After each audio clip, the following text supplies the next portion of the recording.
Next up, we have Member of Parliament Dr.Subramanian Swamy, who shares his thoughts on India's economic policies and the roadmap ahead. Take a look. One of the poorly recognized facts is that there are many things that we inherited which we did not speak about in 2014. The classic case is that of the NPAs of the banks, where earlier on there were hardly any fixed rules. It was ad hoc, and by the time in 2014 we woke up to it, it was already a huge problem.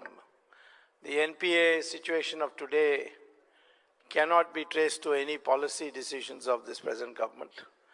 Of course, that's not an excuse. We were elected to rectify things, so it's assumed that it was bad. The growth rate had been declining from 2008 in GDP, and for the first year, 2014-15, and also 2015-16, the growth rate had increased, and then this decline has taken place since then. We have had 3 years of declines or projected declines, and right now I would say, after applying my mind to my knowledge of the GDP, the growth rate should be today about 6%. World Bank and other agencies are predicting that we will grow at 7.3, 7.5, etc. But these predictions mean nothing because nobody remembers what they predicted when the time comes. I would say that even if we achieved in this coming financial year, 2018-19, a 7.5% growth rate as the World Bank's prediction yesterday is correct, that's not sufficient. What we need now is a 10+% growth rate. And it is possible. If you say that 7.5% growth rate is not enough for clearing the backlog of unemployment, for bringing about a reduction in poverty, then what is that minimum growth rate? According to me, it is 10%. Even more than 10% is even better. But if it is 10%, how are you going to achieve it? Well, technical economics tells us that the growth rate is the ratio of the rate of savings divided by the capital output ratio. Capital output ratio measures the efficiency in the use of capital.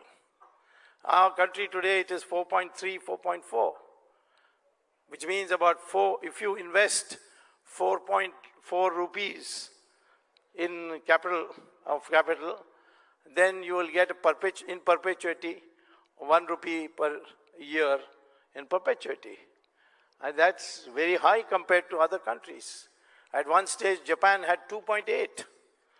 3 is normal. If India were to get 3.5, say 3.5, and a rate of investment as 35% of GDP, that 35% of GDP divided by 3.5 will give you 10%. So that rule of thumb is the one that indicates to you how much you have to save. Our household savings is the largest in the world. No other country saves from the household as much as any other country. Our country, you will find that household savings is almost 29% of the GDP. Then you add corporate savings and so on. We were running at 36, 37% till all these recent events came. And now the rate of savings has also gone down. Foreign investment has never been more than 1 or 2%. And I don't think we should think of foreign investment as a panacea, and we have to be very careful that there's a level playing field. We expect the economy to be much improved by the end of this year, not in substantive terms, but for substantive changes, the next 5 years would become very important. And finally, the economic program, which is good for the nature of the Indian people. The nature of the Indian people is decentralization. They don't want to be directed by anybody. The Indian, by nature, loves his freedom, and that you must empower. If you do that, you will have a great India in another 10 years. Thank you very much.